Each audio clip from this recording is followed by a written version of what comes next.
নমস্কার বন্ধুরা, চলে এসেছি আরও একটি নতুন সিরিয়াল আপডেটস নিয়ে। হরগৌরী পাইস হোটেল আজকের পর্বে আপনারা শুরুতেই দেখতে পাবেন সবাই সকালের জলখাবার খেতে বসেছে। আর সবাই সকালের জলখাবারটা খুব আনন্দ করে তৃপ্তি করেই খাচ্ছে। খেতে খেতে রুদ্রের বাবা বলে, বাহ, আজকের তরকারিটা তো খুব বেশ ভালো হয়েছে। এরপর বিমলা রুদ্রকে একটা কালাকাত দিলে রুদ্র বলে, কী রে বিমলা, তুই জানিস না আমার কালাকাত পছন্দ নয়, তাহলে কেন বানিয়েছিস? তখন বিমলা বলে, না না দাদাবাবু, আমি বানাইনি, এটা তো নতুন বৌদি বানিয়েছে, আর আজকের সব কিছু নতুন বৌদি নিজের হাতেই বানিয়েছে। এরপর রুষা বলে, বাবা কেমন মেয়ে বিয়ে করেছে দেখো, যে কিনা নিজের বরের পছন্দের খাবার পর্যন্ত জানে না। তখন রুদ্রের মা বলে, কিরে রুষা, তোকে না বারণ করেছি খাবারের সময় কথা বলতে নেই। এরপর রুদ্রের ভাই বলে, আচ্ছা দিদি, তুই কি জানিস জামাইবাবুর কী খেতে পছন্দ হয়? অবশ্য তুই জানবি কি করে, তুই তো সবসময় এই বাড়িতেই পড়ে থাকিস, কী করে আর রান্না করে খাওয়াবি? এরপর রুদ্রের বাবা বলে, এসব কি হচ্ছে? এরপর রুষা বলে, থাক না বাবা, ওকে বলতে দাও, এবারের সবাই তো আমাকে কথা শুনিয়ে মজা পায়। এরপর রুষার তো অনেক রাগ হয়, আর তারপর সে সেখান থেকে চলে যেতে চাইলে রুদ্র বলে, আচ্ছা দিদি, তুই সকাল সকাল এসব নিয়ে কেন কথা বাড়াচ্ছিস? তুই যখন অন্য কাউকে নিয়ে টিজ করিস তখন তো কেউ কিছু বলে না, আর যেই তোকে নিয়ে কেউ কিছু বলেছে তখন তোর খারাপ লাগতে শুরু করলো। চুপচাপ বসে খেয়ে নে, এইরকমভাবে সিন ক্রিয়েট করিস না। এরপর রুদ্র বিমলাকে বলে, আচ্ছা বিমলা, আমাকে আরেকটা কালাকাত দে তো। এরপর গৌরী রুদ্রকে আরেকটি কালাকাত দেয়। তখন সেই কালাকাত খেয়েই রুদ্র বলে, আরে বাহ, এটা তো খেতে অসাধারণ হয়েছে, আমি তো এর আগে জীবনে কখনো এরকম কালাকাত খাইনি। রুদ্র ঠাম্মিকে বলে, ঠাম্মি তুমিও একটা খেয়ে দেখো, কম চিনি দিয়ে কিন্তু এটা খেতে খুব দারুণ হয়েছে। এইসব দেখে তো রুদ্রের বাবা বলে, হ্যাঁ রে রুদ্র, তুই তো স্যান্ডউইচ, তারপর ব্রেড টোস্ট ছাড়া তো আর কিছুই খাস না, আর আজকে কি হলো তোর? লুচি তরকারি খুব মজা করে খাচ্ছিস, এটা তো খুবই অবাক বিষয়। এরপর ঠাম্মি বলে, এতে আর অবাক হওয়ার কি আছে, বিয়ের পর থেকে যা যা দেখছি এটা তো স্বাভাবিকই। এরপর গৌরী ঠাম্মিকে কালাকাত দিতে গেলে ঠাম্মি না করে দেয়। এইসব দেখে রুষা বলে, আচ্ছা ভাই, তুই আজকে একটু বেশি করে নিচ্ছিস না? তুই তো কোনোদিন কালাকাত ছুঁয়েই দেখিসনি, আর আজকে চেয়ে চেয়ে খাচ্ছিস। তখন রুদ্র বলে, তুইও খেয়ে দেখ, খুব ভালো হয়েছে খেতে।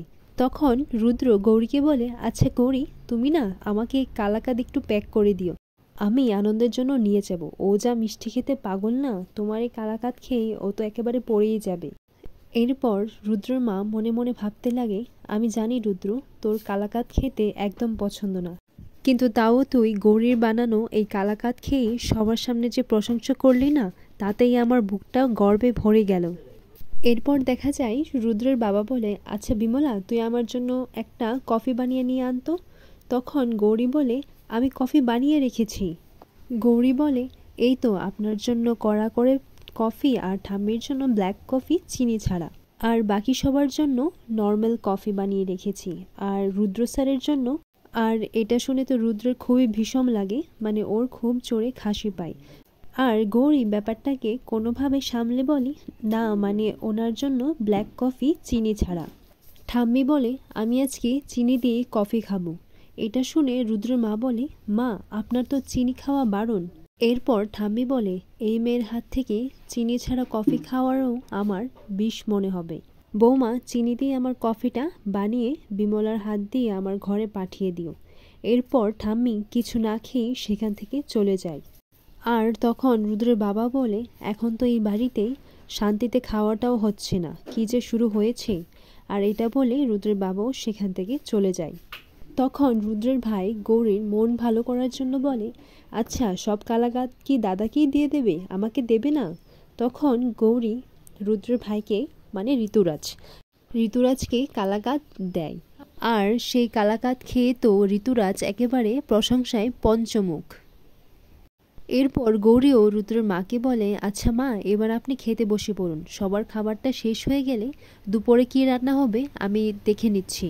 এরপর রুদ্রের মা বলে, না না, তোকে এত ব্যস্ত হতে হবে না। তখন রুদ্র বলে, আচ্ছা তোমরা শাশুড়ি বউ মিলে কী করবে সেটা তোমরা বুঝে নাও, আমার হয়ে এসেছে, আমি এখন কাজে বেরোবো। এরপর রুদ্রের মা বলে, আচ্ছা গৌরী, তুইও এখন খেতে বসে যা। বিমলা বলে, নতুন বৌদির তো খাবারের দিকে মন নেই। নতুন বৌদির তো দাদাবাবুর দিকে মন। অন্যদিকে দেখা যায় পিয়া মহেশ্বরী দেবীকে গিয়ে বলে, আচ্ছা মহেশমতি, আমি ভাবছিলাম একটু বের হব, আসলে এসব থেকে নিজেকে বের করতে চাই। তখন মহেশ্বরী দেবী বলে, হ্যাঁ আমিও চাই তুই নিজের জীবনটাকে ভালো করে বাঁচ, এই সব ভুলে আবার নতুন করে শুরু কর, যা কোথাও গিয়ে ঘুরে আয়, রেস্টুরেন্টে যা বা সিনেমা দেখে আয়। তখন পিয়া বলে, মহেশমতি, আসলে আমি ভাবছিলাম অন্নপূর্ণা ঠাম্মির কাছে যাব। তখন মহেশ্বর দেবী বলে, তুই যেখানে খুশি যা, কিন্তু ওই বাড়িতে নয়। এরপর পিয়া বলে, আচ্ছা মহেশমতি, এখানে অন্নপূর্ণা ঠাম্মির তো কোনো দোষ নেই বলো, আমি চাই না এত বছরের একটা পুরনো সম্পর্ক এভাবে নষ্ট হয়ে যাক। আচ্ছা মহেশমতি, কালকে তো ওই বাড়িতে ভোলানাথের পুজো হবে, আজকেই তো সব আয়োজন হবে, আমি ওই বাড়িতে একটু যাই না মহেশমতি। এরপর মহেশ্বরী দেবী বলে, সম্পর্কটা দুদিক থেকে হয়, সম্পর্কটা ওরা নষ্ট করেছে, তুই যাবি না ওই বাড়িতে। এটা শুনে তো পিয়ার সব প্ল্যানটাই নষ্ট হয়ে যায়। আর পিয়া মনে মনে ভাবতে লাগে, আমি যদি ওই বাড়িতে না যেতে পারি তাহলে গৌরীর প্রথম উৎসবটার পিন্ডি চটকাবো কী করে। এরপর ওদিকে দেখা যায় গৌরী রুদ্রের ঘরে গিয়ে বলে, স্যার আপনি কি সত্যি অফিসে যাচ্ছেন? তখন রুদ্র বলে, হ্যাঁ নিচে তো তাই বলে এলাম। তখন গৌরী বলে, স্যার আপনি প্লিজ আজকে অফিসে যাবেন না স্যার। তখন রুদ্র বলে, মানেটা কি অফিসে যাব না মানে? আজকে নতুন অফিস থেকে কাজ শুরু করব, কত ক্লায়েন্ট আসবে, মিটিং আছে। তখন গৌরী বলে, না স্যার আসলে আমি তো বাড়িতে একা, তাই আমি একা এখানে কি করব। তখন রুদ্র বলে, ও আচ্ছা আচ্ছা, তার মানে আপনি এটা ভেবেছিলেন যে বিয়ের পর আমি আপনার সাথে বসে গল্প করব, তাই না?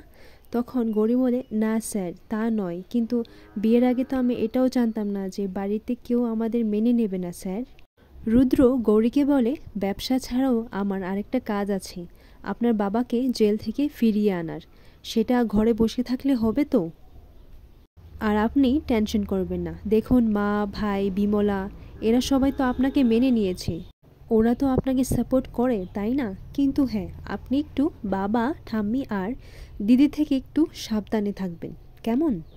আর হ্যাঁ একটা কথা কিন্তু মাথায় রাখবেন, ইমোশনাল হয়ে কিন্তু এই বিয়ের বিষয়টা নিয়ে বেফাস কাউকে কিছু বলে দেবেন না।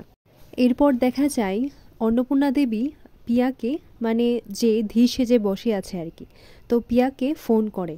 ঠাম্মি ফোন করে বলে, এবারের ভোলানাথের পুজোর আয়োজন তো তোর হাতেই হওয়ার কথা ছিল। আর তখনই পিয়া সুযোগ নিয়ে বলে, আমার আর সৌভাগ্য কোথায় ঠাম্মি?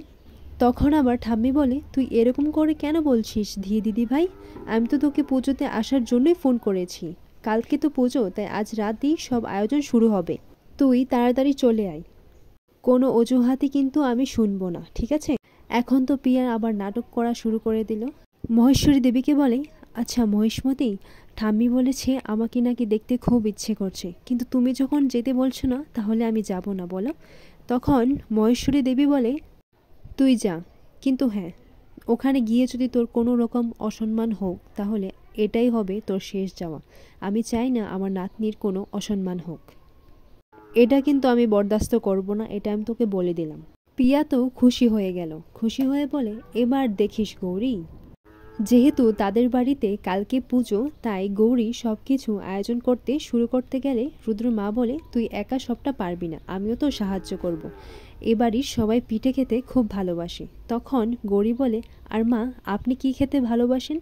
তখন রুদ্রের মা বলে, বাড়ির বউদের সবার পছন্দ অপছন্দ জানতে জানতে সে নিজের পছন্দটাই ভুলে যায়, কিন্তু তুই যে আমাকে এই কথাটা জিজ্ঞেস করেছিস তাতেই আমার মন ভরে গেছে, আমি মালপোয়া খেতে খুব ভালোবাসি। তখন গৌরী বলে, কোথায় কি আছে আমাকে দেখিয়ে দিন, আমি শুরু করে দিই। তারা দুজনে মিলে একে অপরের সাহায্য করতে থাকে। আর তখনই পিয়া এসে ওই বাড়িতে হাজির হয়।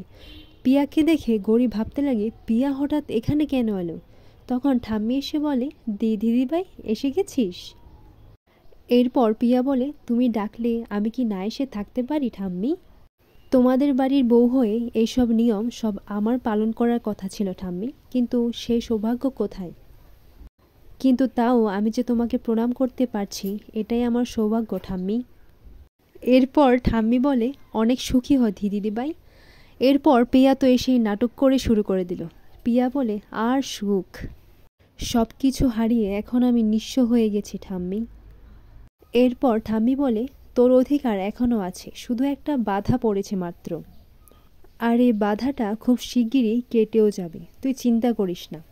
আর এখানেই আজকের পর্বটি শেষ হয়।